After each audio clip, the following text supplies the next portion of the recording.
ለእናንተ ይጠቅማል ያልናቸውን የፍሬሽማን ኮርሶችን ይዘን መጥተናል። ዛሬ የምንመለከተው አንትሮፖሎጂ ይሆናል። ከአንትሮፖሎጂም እንግዲህ ስለ ሜሬጅ ዛሬ በደንብ አብራርተን እንመለከታለን። ሜሬጅ ምንድን ነው? እንዴት ነው? ማንን ነው ማግባት የሚቻለው? እንደ ባህሉ አንጻር ስንት ሰው ነው ማግባት የሚቻለው? እንዴት ነው የሚሉትን ነገሮች በደንብ አብራርተን የምንመለከት ይሆናል። ያው ለዚህ ቻናል አዲስ የሆናችሁ ላይክ፣ ሼር፣ ሰብስክራይብ ማድረጋችሁን እንዳትረሱ። እንግዲህ አብራችሁን እንድትቆዩ እንጋብዛለን። አብራችሁን ቆዩ። የመጀመሪያው ምንድን ነው?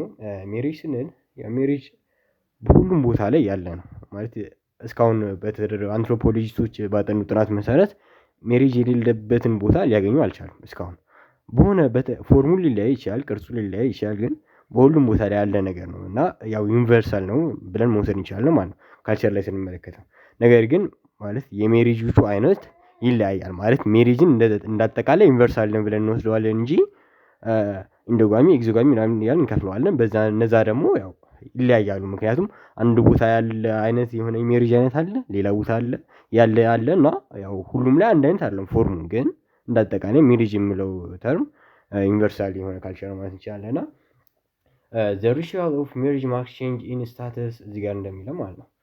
the ritual of marriage marks a change in status for a man and woman and acceptance by societies of the new family that is for me ያው ምንድነው የሚለው ያው ሜሬጅ ብለን ስናስበው ምንድነው ስንል ያው የሆነ ለውጥ አለ አይደል? ወንድም ሴቱም የሆነ ስራ ማለት ቤተሰብን ይፈጥሩና በማህበረሰብ ውስጥ ያላቸው ተቀባይነትና እነሱም ፕሮፋይላቸው በቃ የሆነ ምን ስብዕናቸው ከፍ ይላል ማለት ነው። ማለት ወንደ ላጤ ሆኖ የሚኖሩ ወይ ላጤ ሆኖ የሚኖሩ የነበሩ ሰዎች በአንድ ላይ ተቀናጅተው ቤተሰብ የሚባለው ነገር ሲመሰርቱ በማህበረሰብ ውስጥ ያላቸው ተቀባይነትም ከፍ ይላል። እነሱም የኃላፊነት ስሜት እየተሰማቸው ፕሮፋይላቸው እና ስታተሳቸው ከፍ እያለ ይሄዳል ነው የሚለው እና the term marriage is not an easy terms to define. For years anthropologists have attempted to define these terms in such a way to cover all known societies. ምንድነው ሜሬጅ ጋብቻ የምንለው ነገር ትርጉሙ ምንድነው የሚለውን እነዚህ በቀላሉ መስጠት ከባድ ነው የሚለው አንድ ወጥ የሆነ ትርጉም ለመስጠት እና አንትሮፖሎጂስቶች ለዘመናት በቃ አንድ ወጥ የሆነ ትርጉም ሊሰጡት ሞክረው ነበር ነው የሚለው እና frequently anthropologists have debated whether or not families and the institutions of marriage are universal. One interesting case is that the Nair of Southern India do not have in the conventional sense of the term. Also, teenage Nair girls took a ritual husband in its public ceremony. The husband took no responsibility for the woman after ceremony, and frequently he never saw her again. ምንድነው የሚለው መሰላቸው? አሁን ለምሳሌ አንድ ወጥ የሆነ ትርጉም ለጋብቻ እንዳይሰጥ ያደረገበት ምክንያት ማለት አንትሮፖሎጂስቶች የተቸገሩበት ምክንያት እንግዲህ ጋብቻ የምንለው ምንድን ነው? የሆነ ወንድ አለ የሆነ ሴት አለች በአንድ ላይ ይገናጁና ከዛ በኋላ አብረው እየኖሩ በኢኮኖሚ የተደጋገፉ እርስ በርሳቸው እየተንከባከቡ ልጆች እየወለዱ በቃ እንደዚህ የሚኖርበት ስርዓት ነው ብለን አይደለም የምናስበው በእኛ እንደ ሀገራችንም።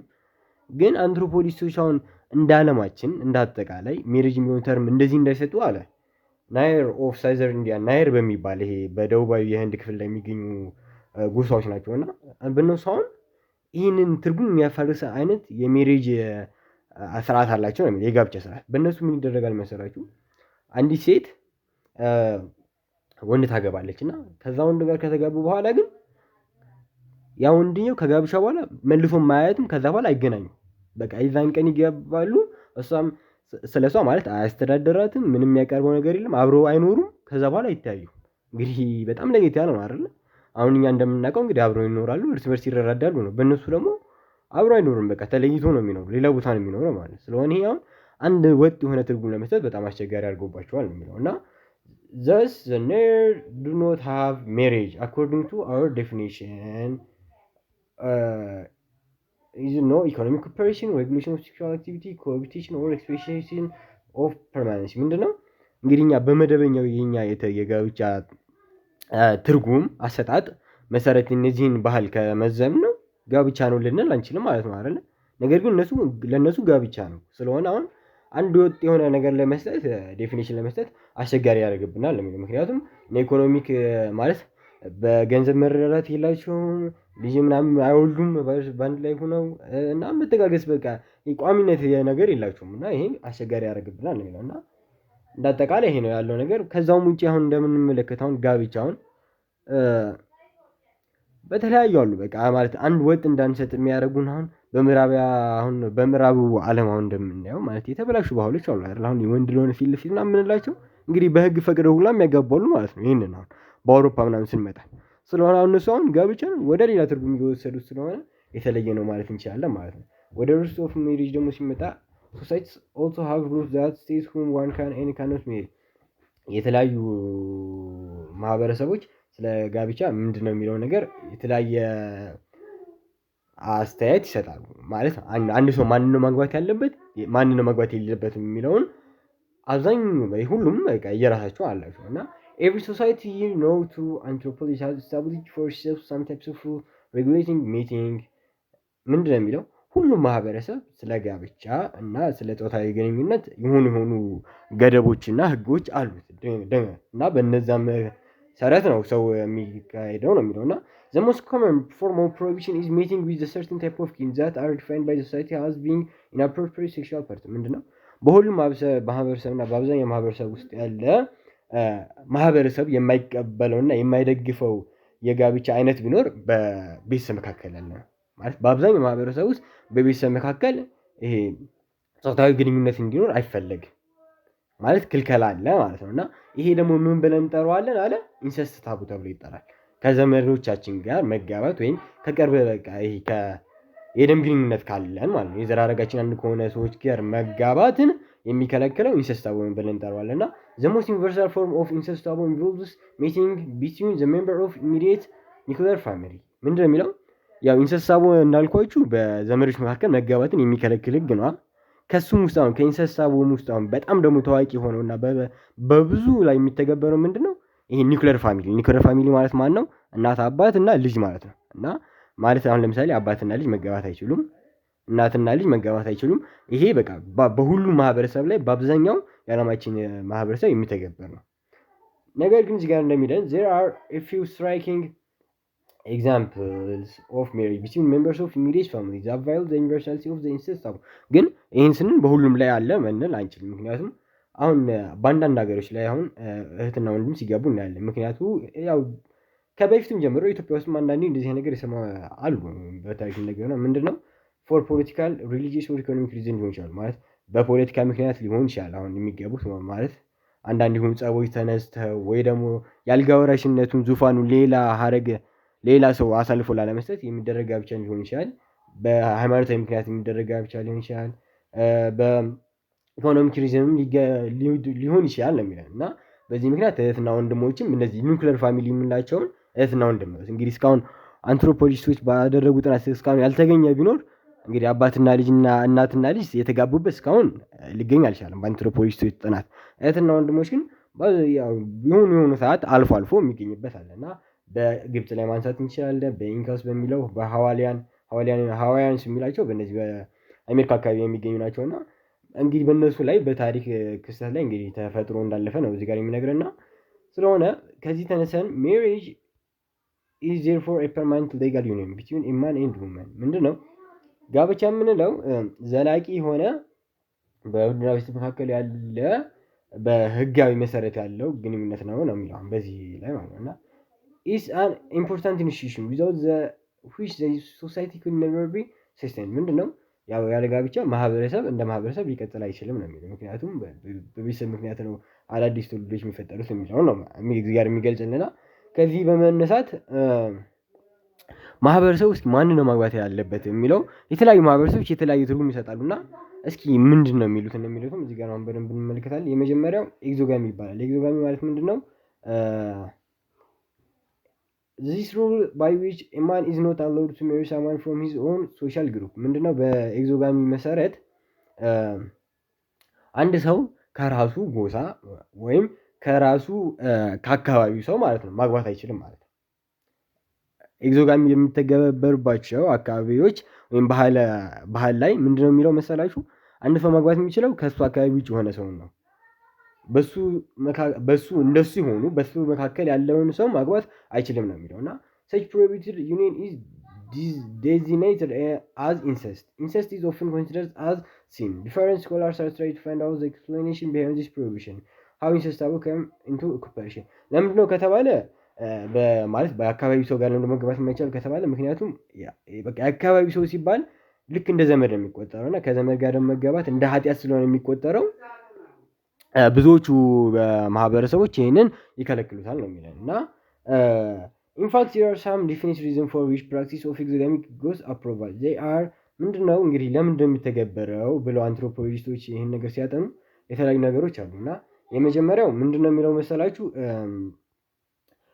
ብዙ ምክንያቶች አሉ እንግዲህ የተቀመጡ ከመጀመሪያዎቹ ጋር ስንመለከት a conception of blood relation prevails among the members of a group therefore a marriage within a group member is considered a marriage between a brother and sister ምን እንደሚለው መሰላችሁ ያው አሁን የአንድ አካባቢ ሰዎች ላይ በተለይ የሆኑ የጥንት ጎሳዎች ላይ ስንመጣ በገጠሩ ማንበኛ ሊሆን ይችላል እና የሆኑ አካባቢ ላይ ሰዎች በሚኖሩበት ጊዜ ወይ የደም ግንኙነት ወይም የእርስ በርስ ግንኙነታቸው በጣም የጠበቀ ስለሚሆን ልክ እንደ እህትና ወንድም መሆን ግንኙነት ይኖራቸዋል ስለሆነ አሁን ይህንን ተላልፈውን ወደ ጋብቻ ደረጃ ከደረሱ እንደ ኃጢአት ነው የሚቆጠረው ስለሆነ ይህንን የማያደርጉበት ምክንያት አንደኛው በቃ እንደ ዘመድ እርስ በርስ እንደ ዘመድ ስለሚቆጠሩ ነው የሚለን በአንድ አካባቢ የሚኖሩ ሰዎች ሁለተኛው ደግሞ አትራክሽን ቢትዊን ሜል ኤንድ ፊሜል ጌስት ሎስ ዲዩ ቱ ክሎዝ ሪሌሽንሺፕ ኢን ኤ ስሞል ግሩፕ ምንድነው እንደዚሁ አሁን በቀደም እንደተባለው በአንድ አካባቢ ላይ በአንድ ማህበረሰብ ላይ ወይም በአንድ አካባቢ ላይ ሰዎች ሲኖሩ በቃ እርስ በርሳቸው የጠበቀ ግንኙነት ስለሚኖራቸው እንደ እህትና ወንድም ነው የሚታዩት ነው ማለት ነው እርስ በርሳቸው እንጂ ምክንያቱም እንደ ዘመድ የሚቆጣጠሩት ማለት ሁሉ ደግሞ ሌላኛው ምንድነው there is a popular idea that a great increase of energy and vigor possible in the progeny of if marriage binds to extremely distant person who possess no kin relation among them ምንድነው የሚለው ደግሞ አንድ ልጅ ወይም የሚወለደው ልጅ ማለት ጠንካራ ኃይለኛ ሊሆን የሚችለው በማይተዋወቁ ከሁለት ሰዎች ሲወለድ ነው የሚል ደግሞ አንድ እንግዲህ በአብዛኛው ማህበረሰብ ላይ የሚተገበር አስተሳሰብ አለ ነው የሚለው እዚህ ጋር እና ማለት ከሚተዋወቁ ሰዎች አብረው ካደጉ ሰዎች የሆነ ልጅ ቢወለድ ጠንካራ ኃይለኛ ሊሆን አይችልም ብሎ ነው የሚያስቡት ይሄ እንግዲህ አስተሳሰብ ብዙ የሚከሰተው ያው በጥንት በጎሳዎች በቃ አብዛኛው ምንድነው የምንለው ወደ ገጠሩ አካባቢ የነበሩ ጎሳዎች ላይ በብዛት የሚተገበር አይነት አስተሳሰብ ነው ሌላኛው ደግሞ ምንድነው ኮታ claimed also the exogamy has adaptive value adaptive value አለው adaptive value የሚለው ማለት ጠቃሚ ጎንም አለው ነው የሚለው exogamy እና because it links people into a wider social network that nurtures helps and protects them in times of need pushing social organization outward establishing and preserving alliance among groups ምንድነው የሚለው ያው ጥሩ ጎኑ ይሄ exogamy ያው ከራሳችን ማህበረሰብ ማግባት ስለማይቻል ከሌላ ማህበረሰብ ስለሆነ የሚጋቡ ሰዎች ከሌላ ማህበረሰብ ጋር ያላቸው ግንኙነትን ያጠናከራል ይሄ ደግሞ በቃ እርስ በርስ ለመረዳዳት እርስ በርስ ለመጠባበቅ ከዚህ በተጨማሪ ደግሞ አንድነትን ለመፍጠር እንደ አንድ መገልገያ ሆኖ ያገለግላል ነው የሚለው ኤግዞጋሚ ወደ ኢንዶጋሚ ደግሞ ሲመጣ እንግዲህ ኤግዞጋሚ እንዳጠቃላይ ምንድነው ያው በኢትዮጵያ ውስጥም ይደረጋል አሁን ኤግዞጋሚ አሁን ማለት ምንድነው እንዴት መሰላችሁ አሁን ለምሳሌ ከሃይማኖት ሊሆን ይችላል አሁን ከባህልም ብቻ ሊሆን ይችላል አሁን ለምሳሌ ከኛ ሃይማኖት ውጪ ያለን ሰው አለማግባትም አሁን ከታች አሁን እዚህ ጋር ኢንዶጋሚ እንላለን አይደል ከሃይማኖት ውጪ የሆነ ሰውን ማግባት የሚፈቅድ አሁን ካለ አሁን እንደ ኤግዞጋሚም ሊቆጠር ይችላል ማለት ነው አሁን ማለት ከአካባቢ ብቻ አይደለም አሁን ኤግዞጋሚ ሲባል ከዘር ሊሆን ይችላል ከተለያየ ማለት ከሆነ ከሚመሳሰልብን ነገር የወጣን ነው ማግባት ያለብን የሚል ነገርም ይይዛል በአንዳንድ አካባቢዎች ላይ ለማለት ነው ማለት አብዛኞቹ ላይ አብሮ መኖርን ነው የሚያመለክተው ግን አንዳንዶች ላይ ከሃይማኖት ጋር ሊገናኝ ይችላል የሚለውን ለማንሳት ነው ሌላኛው ደግሞ ኢንዶጋሚ የሚለው ምንድነው የዚህ ተቃራኒ ነው ኤግዞጋሚ እሱ ደግሞ ምንድነው a rule of endogamy requires individuals to marry within their own group and forbids them to marry outside it ምንድነው ደግሞ ከሱ ማህበረሰብ ውጪ የሆነ ሰው እንዲያገባ አይፈቅድም ማለት ነው በኢንዶጋሚ እና religious groups such as Amish, Mormons, Catholics and Jews have rules of endogamy so there are often violated when marriage takes place outside the group ምንድነው የሚለው ይሄ ደግሞ ያው በአብዛኛው የሃይማኖታዊ ግሩፖች ላይ የሚከሰት ነው አሁን ማለት እነዚህ አሚሽ ሞርሞንስ በእኛም አሁን በእስልምና በክርስትና ከኛ ሃይማኖት ማለት እኛ ከምንከተለው ሃይማኖት ውጪ የሆነን ሰው እንድናገባ አይፈቀድም ስለሆነ ይሄን አሁን ኢንዶጋሚ ብለን እንጠራዋለን ማለት ነው በአንዳንድ ማህበረሰቦች ደግሞ ከነሱ ማህበረሰብ ውጪ የሆነን ሰው ደግሞ እንዲያገባ አይፈቀድም ስለሆነም ኢንዶጋሚ ተብሎ ይጠራል ማለት ነው በኤግዞጋሚ ደግሞ ስንመጣ ደግሞ ያው ከነሱ ውጪ ሆኖ ነው ማግባት የሚፈቀደው ማለት ነው ቅድም እንዳየነው ስለሆነ አሁን በኢንዶጋሚ castes in India and Nepal are also endogamous. Indeed, most cultures are endogamous units. Also, they usually do not need a formal rule. Can people marry someone from their own society? ምንድነው አብዛኞቹ ማህበረሰብ ስናይ ኢንዶጋሚስ ናቸው ከኤግዞጋሚስ። ምክንያቱም አብዛኞቹ ማህበረሰቦች ከራሳቸው ሃይማኖት ውጭ የሆነ ሰው እንዲገቡ አይፈቀድም። እና ደግሞ አብዛኛውም የዓለም ህዝብ በሃይማኖት ስር የተጠቃለለ እንደመሆኑ መጠን ያው ይሄንን የመከተል ፕሮባቢሊቲ ከፍ ስለሚል ያው ሞስት ካልቸርስ አር ኢንዶጋሚስ ዩኒስ ናቸው ብሎ ይጠራቸዋል። እና በህንድ አካባቢም አለ፣ በኔፓል አካባቢ አለ፣ በኢትዮጵያም ያው በአብዛኛው እንደምናየው ይህንን እንደሚተገበርበት ነው የሚታየው። ሶስተኛው ደግሞ ፕሪፈረንሻል ከዝን መሪጅ ይባላል። ፕሪፈረንሻል ከዝን መሪጅ የሚባለው ምንድን ነው? ኢዝ ኤ ኮመን ፎርም ኦፍ ፕሪፈረንሻል መሪጅ ኢዝ ኮልድ ፕሪፈረንሻል ከዝን መሪጅ ኢዝ ፕራክቲስ ኢን ዋን ፎርም ኦፍ or another in most of the major regions of the world. Kinship system based on lineages distinguish between two different types of first cousin. ምንድነው ያው ይሄ የፕሪፈረንሻል ከዝን መሪጅ የሚባለው በአክስት ልጅና በአጎት ልጅ መካከል ያለ ጋብቻ ነው። ይሄም በአብዛኛው ያለው ክፍሎች ላይ ይሄም ነገር አለ ነው የሚለው። ያው በአብዛኛው እንደምታውቁት በአረቡ ዓለም አካባቢ ያለ ጋብቻ አይነት ነው ይሄ። እና ሁለት አይነት አለው ይሄ ፕሪፈረንሻል ከዝን መሪጅ የሚባለው ክሮስ ከዝን እና ፓራሌል ከዝን የሚባል አለ። ክሮስ ከዝን የሚባለው ምንድነው? አር ችልድረንስ ኦፍ ሲብሊንግ ኦፍ ኦፖዚት ሴክስ ዛት ኢዝ ዋንስ ማዘር ብራዘር ችልድረን ኤንድ ዋንስ ፋዘር ሲስተር ችልድረን። ምንድነው ይሄ? አሁን በክሮስ ከዝን ፕሪፈረንሻል ሜሪጅ የሚጋቡት የአባትየው እህት ልጅ እና የእናትየዋ ወንድም ልጅ ነው ማለት ተቃራኒ ነው የሚጋቡት። አሁን አባት ከሆነ የአባቱ እህት ልጅ ነው እና የእናቲቱ ወንድም ልጅ ነው የሚጋቡት ማለት ነው። ተቃራኒ ነው የሚለን። አባት ከሆነ እህቱ ናት፣ እናት ከሆነች ደግሞ የወንድሟ ልጅ ነው መጋባት የሚችሉት። እና the most common form of preferential cousin marriage is between close cousins because it functions to strengthen and maintain ties between kin groups and established by the marriage that took place in the preceding generation. ያው ምንድነው ያው ከፕሪፈረንሻል ከዝን ማሪጅ በጣም በብዙ ማህበረሰብ የሚተገበር ክሮስ ከዝን የሚባለው ነው የሚለው። እና ፓራሌል ከዝን ላይ ደግሞ ስንመጣ ይሄ ደግሞ ምንድነው? ፓራሌል ከዝን when marriage takes place between the children of the sibling of the same sex it is called parallel cousin marriage. Are children of sibling of the same namely the children of one's mother sister and one's father brother. ምንድነው ደግሞ የአባትየው ወንድም ልጅ እና የእናቲቱ እህት ልጅ ነው የሚጋቡት ማለት ነው። ተመሳሳይ ነው። የአባት ከሆነ ወንድሙ ነው፣ የእናት ከሆነ ደግሞ የእህቲቱ ልጅ ነው መጋባት የሚችሉት። እና ያው ይሄ ግን በአብዛኛው ያለ ማህበረሰብ ዘንድ ያው የሚተገበር አይነት አይደለም ነው የሚለን። እና the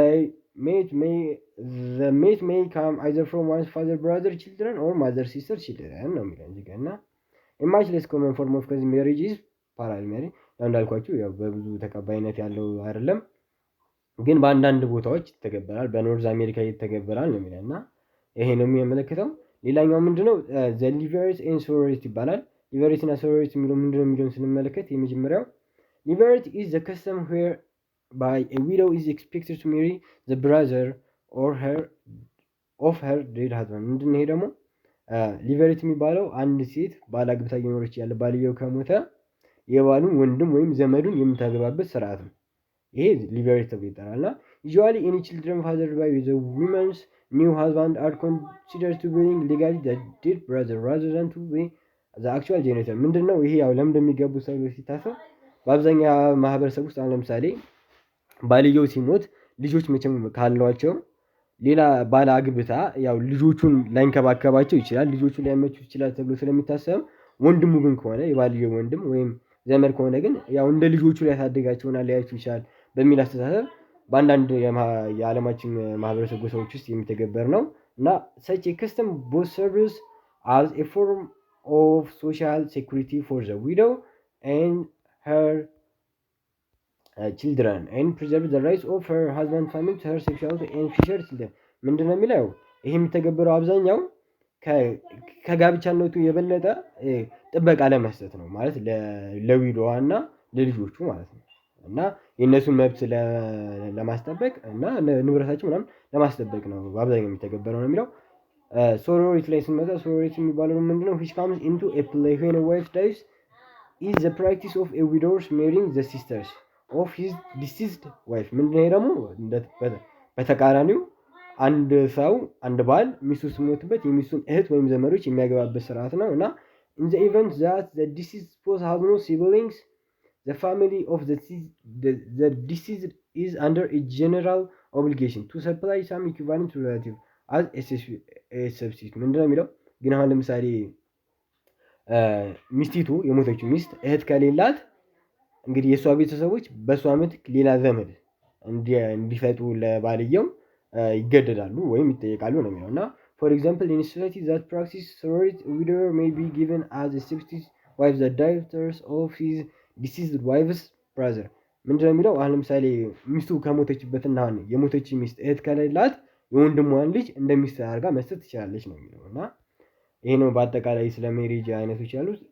ስለ ነምበር ኦፍ ስፖዝ ማለት ስንት ሰው ነው ማግባት የሚቻለው ስለሚባለው ደግሞ የተለያዩ ማህበረሰቦች የተለያዩ ነገር ይላሉ። የመጀመሪያው ሞኖጋሚ ይባላል። ሞኖጋሚ ያው በአብዛኛው ማህበረሰቦች የሚከሰት ነው። ምንድነው ኢዝ ዘ ሜሪጅ ኦፍ ዋን ማን ቱ ዋን ማን አት ኤ ታይም። ያው አንድ ወንድ አንድ ሴት ጋር ሲጋባ ሞኖጋሚ ተብሎ ይጠራል ነው የሚለው። ሁለተኛ ደግሞ ፖሊጋሚ ነው። ፖሊጋሚ ኢዝ ኤ ሜሪጅ ኦፍ ኤ ማን ኦር ውመን ዊዝ ቱ ኦር ሞር ሜትስ። ይሄ ደግሞ ከሁለትና ከዛ በላይ ሰዎች ጋር አንድ ሰው ሲጋባ ፖሊጋሚ ተብሎ ይጠራል እና ፖሊጋሚ ሁለት አይነት ነው። ፖሊጂኒ እና ፖሊያንጂ ተብሎ ይጠራል። ፖሊጂኒ የሚባለው ምንድነው ዘ ሜሪጅ ኦፍ ኤ ማን ቱ ኦር ሞር ውመን አት ኤ ታይም። ምንድነው አንድ ወንድ ሁለትና ከዛ በላይ ሴቶችን ሲያገባ ፖሊጂኒ ተብሎ ይጠራል። ፖሊያንዲ ደግሞ አንድ ሴት ሁለትና ከዛ በላይ ወንዶችን በተመሳሳይ ሰዓት ስታገባ ፖሊያንዲ ተብሎ ይጠራል ነው የሚለው እና ሜሪጅ ኦፍ ኤ ውመን with two or more sisters at a time called ሶሮራል ፖሊጂኒ። ምንድነው ደግሞ አንድ ሴት ሁለት ወንድማማቾችን በአንድ ሰዓት አንድ ወንድ ሁለት እህትማማቾችን በአንድ ጊዜ ካገባ ሶሮራል ፖሊጂኒ ተብሎ ይጠራል። አንድ ሴት ደግሞ ሁለት ወንድማማቾችን በአንድ ሰዓት ካገባች ፍራተርናል ፖሊ አንዲ ተብሎ ይጠራል ነው የሚለው። ይሄ ያው ይመጣል ፈተና ላይ ብያስተው ነው። የመጀመሪያው ሶሮራል ፖሊጂኒ የሚባለው አንድ ወንድ ሁለት እህትማማቾች አንድ ሴት ደግሞ ሁለት ወንድማማቾችን ካገባች ፍራተርናል ፖሊያንዲ ተብሎ ይጠራል ነው የሚለው። when the co-wives are not sisters the marriage is termed as non sororal polygyny። ያው ደግሞ እህትማማቾች ካልሆኑ እነዚህ ሁለቱ ሴቶች ማለት ነው እና ነን ሶሮራል ፖሊጂኒ ተብሎ ይጠራል ነው የሚለው እና ፖሊጋሚ ሜሪጅ እንግዲህ ጥቅምና ጉዳት ተብሎ እዚህ ጋር የተቀመጡ ነገሮች አሉ። ምንድነው ከተባለ እዚህ ጋር እንግዲህ የተቀመጡ ነገሮች አሉ። የመጀመሪያው having two or more wives is often seen as a sign of prestige የሚባል አለ። having multiple wives means wealth, power and success for both the polygynous husband, wives and children። ያው ይሄ እንግዲህ በአብዛኛው በድሮ እንግዲህ በነገስታቱ ያውን በሙስሊም አንዳንድ ማህበረሰቦች ላይ እንደዚህም የሚከሰትበት ነገር አለ። ምንድነው ሁለትና ከዛ በላይ ሚስት መኖር አንድ ሰው ሲኖረው የሀብት ማለት የሀብቱን መጠን የሚያሳይበት የአቅሙን ማለት ኃይሉን ማሳያ ተደርጎ ይቆጠራል እና ለዛ ነው አንዳንድ ሰዎች ብዙ ሚስት ምናምን የሚያገቡት ነው የሚለው በነገስታቱ ጊዜ። it produces more children who are considered valuable for future economic and political assist። ምንድነው ያው ነገስታቱ አሁን በአብዛኛው ብዙ ሚስት ያገባሉ፣ ብዙ ልጅ ይወልዳሉ። ይሄ ደግሞ ራሳቸውን በኢኮኖሚ ለማጠናከር እና ደግሞ ይሄ ፖለቲካቸውን አሁን ለምሳሌ ስልጣን ሲለቁ የእነሱን የሚረከቡ ስልጣን የሚይዙ ብዙ ልጆችን ለማፍራት ነው ይለናል። ሌላኛው ደግሞ ኢኮኖሚክ አድቫንቴጅ ኢንካሬጅ ቱ ወርክ ሃርድ ፎር ሞር ዋይፍስ። ምንድነው ሌላው ደግሞ ያው ብዙ ሚስት ባለው ቁጥር እና ብዙ ልጅ በወለደ ቁጥር እነሱን መሰረታዊ ፍላጎት ለማሟላት ሲል ያው ጠንክሮ እንዲሰራ ያደርገዋል ይላል። the drawbacks of polygyny is jealousy among wives who frequently compete for the husband attention። ያው እንደ ችግር የሚቆጠረው ደግሞ ያው በሚስቶች መካከል መቀናናት ሊኖር ይችላል። ይሄ ደግሞ ያው የቤተሰቡን ሰላምና አንድነት ይበታተነዋል ነው የሚለው እና ኢኮኖሚ ኮንሲደሬሽን ኦፍ ሜሪጅ ላይ ስንመጣ most societies view as a binding contract between at least the husband and the wife ይለናል። ያው ምንድነው በአብዛኛው ማህበረሰብ ላይ ሲመጣ ያው ጋብቻ ከጋብቻነቱ በተጨማሪ ይሄ የኢኮኖሚ ነገሩም አለ ይነሳበታል በኢኮኖሚ ማለት ነው እና as binding as at least ያው ወንድና ሴት አሁን በተጋቡ ቁጥር እነሱ ብቻ ሳይሆን ቤተሰቦቻቸውም ግንኙነት ይኖራል ነው የሚለው እና such contracts includes the transfer of certain rights between the parties involved, right? legal rights to children and the rights to support each other's economic goods and services። ያው በጋብቻ ላይ የተለያዩ መብቶች ይኖራሉ አንዱ ባንዱ ላይ። ከነዛ መካከል legal rights to children ማለት ልጆቻቸውን የመውለድ መብት አላቸው። ይህም በትክክል ልጆቻቸውንም በእኩል መጠን የማሳደግ መብት አላቸው። the rights of the spouse to each other's economic goods and service ምንድነው? እርስ በርስ የሚያመጡትን ማለት ለምሳሌ አሁን ባልየው ደሞዝ ካለው ሚስቱም ደሞዝ ካለው ያን ደሞዝ በጋራ የመጠቀም መብት አላቸው ነው የሚለው እና often the transfer of rights accompanied by the transfer of some type of economic consideration ያው በጋብቻ ሰዓት የተለያዩ የኢኮኖሚ ልውውጦች አሉ ማለት የብር ልውውጦች ይኖራሉ ወይም የተለያዩ የሀብት ልውውጦች ይኖራሉ እና ከነዚህም መካከል ታዋቂ የሆኑት ብራይድ ሰርቪስ፣ ብራይድ ፕራይስ እና ዶሪ ተብሎ ይጠራሉ እና ምንድናቸው የሚለው ሲመለከት ብራይድ ፕራይስ የሚባለው ያው እዚህ ጋር እንደሚለው is known as bride wages ተብሎ ይጠራል is the compensation given upon marriage by the family of the groom to the family of the bride according to Murdoch in Africa it was estimated 82% of the society required the payment of bride price ምንድነው ያው በአብዛኛው የዓለም ክፍል ላይ የሚተገበረው ምንድነው ያው ጥሎሽ ነው የሚባለው አሁን መሰለኝ በእኛ ሀገር ምንድነው የባልየው ቤተሰቦች ለሚስቱ ቤተሰቦች የሚሰጡት ብር ነው እሷን ስለወሰደ ማለት ነው።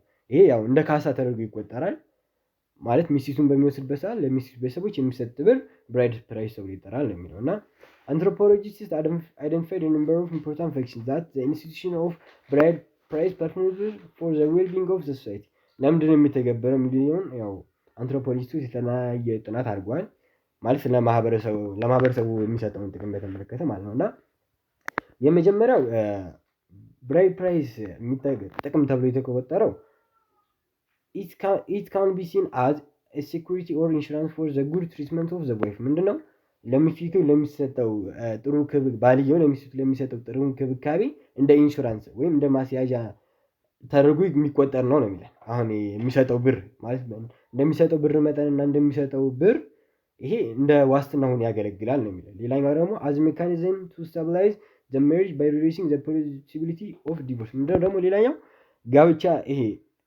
መፋታትን ለማስቀረት እንደ አንድ መንገድ ሆኖ ያገለግላል ነው ምክንያቱም አሁን አንድ ሰው ብዙ ብር ሰጥቷን ባገባ ቁጥር አሁን እንዳይፋታ ለራሱ አሁን ማለት ብዙ ብር ሰጥቷል ብዙም አልቆዩም አሁን ማለት በትንሽ ጊዜ ለመፋታት ይከብድባቸዋል ነው የሚለው ምክንያቱም ብዙ ብር ሰጥቷል ሰውየው የፈለገ እንኳን ጥል ቢኖር ያንን ጥል ለመፍታት ነው እንጂ የሚሞክረው ባንዴ ለመፋታት ያው ድፍረት እንዳይኖር ያደርጋል ይላል ሌላኛው ደግሞ as a form of compensation to the bride's lineage for the loss of her economic potential and childbearing capacity ምንድነው ሌላኛው ደግሞ እንደ ካሳ ሆኖ ያገለግላል ምክንያቱም አሁን ልጃቸውን ሲሰጡ የእሷ ቤተሰቦች እሷ ቤቱ ስትሆን የሚሰራላቸው ስራ ይኖራል ወይም በኢኮኖሚ ሊደግፋቸው ትችላለች ስለሆነ ለዛም እንደ መካከሻ ተደርጎ ይቆጠራል ይለናል ሌላኛው ደግሞ as a symbol of the union between two large group of kin ያው ደግሞ ሌላኛው ደግሞ ያው ሁለት የተለያዩ ማለት የወንድየው ቤተሰቦችና በሴትየዋ ቤተሰቦች መካከል ጥብቅ ቁርኝነትም ወይም እንደ መዋሃድ ተደርጎም ይቆጠራል ነው የሚለው ሌላኛው ደግሞ ብራይድ ሰርቪስ ነው ብራይድ ሰርቪስ የሚባለው ደግሞ ምንድነው when the groom works for his wife's family this is known as bride service bride service የሚባለው ምንድነው ባልየው ወይ ማለት ለሚስቱ ቤተሰቦች የሚሰጠው ብር ላይኖር ይችላል ስለሆነ አሁን የዚህን ሰዓት ምን ያደርጋል በጉልበቱ ያገለግላቸዋል ማለት ነው እና ይሄ it may be recalled that in the Old Testament Jacob labored for 7 years in order to marry Leah and another 7 years to marry Rahel. Leah's younger sister thus performed 14 years of bride service for his father-in-law. Bride service was also practiced by Yanomamo, a people living in the lowlands of Venezuela. ምንድነው የሚለው እንግዲህ በመጽሐፍ ቅዱስ ላይ ያለ ምሳሌ ሁኔታ ነው እየገለጸ ያለውና ያዕቆብ ምንድነው 7 ዓመት ለማግባት አገለገለ አለ ሌላ ደግሞ 7 ዓመት ደግሞ ራሄልን ለማግባት ደግሞ አገለገለ አለ እና ስለሆነ አሁን ያገለገለበት ለጋብቻው በጉልበት ማገልገሉ እንደ ብራይድ ሰርቪስ ይታያል ነው እንግዲህ እዚህ ጋርና ይሄ ደግሞ አንዳንዴ በሎላንድ በቬንዙዌላ ዝቅተኛው ቦታ አካባቢዎችም ላይም እንደሚተገበር ነው የሚነግረን እና በዚህ እነዛ አካባቢ አሁን ዝቅተኛ ቦታ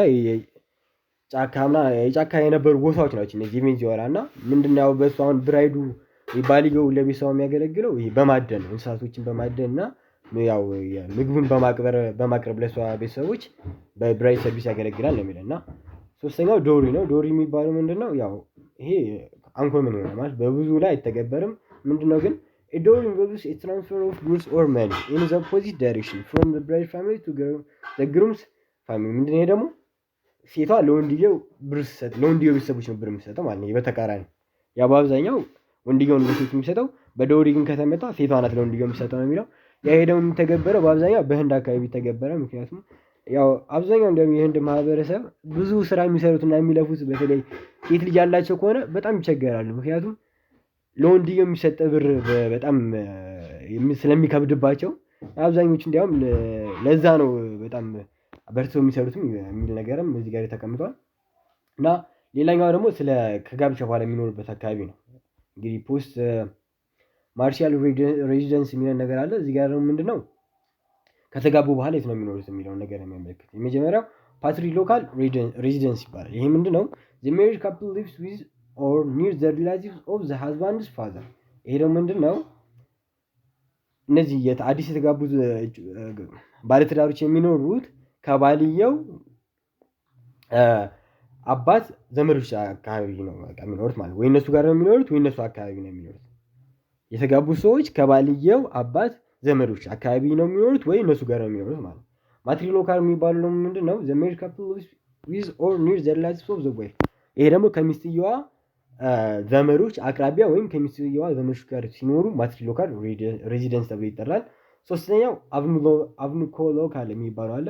አቭኒኮሎካል የሚባለው ምንድነው the married couple lives with or near the husband's mother's brother። ይሄ ደግሞ ከባልየው እናት ወንድም ጋር ወይም ከሷ አካባቢ ጋር ሲኖሩ አቭኒኮሎካል ተብሎ ይጠራል።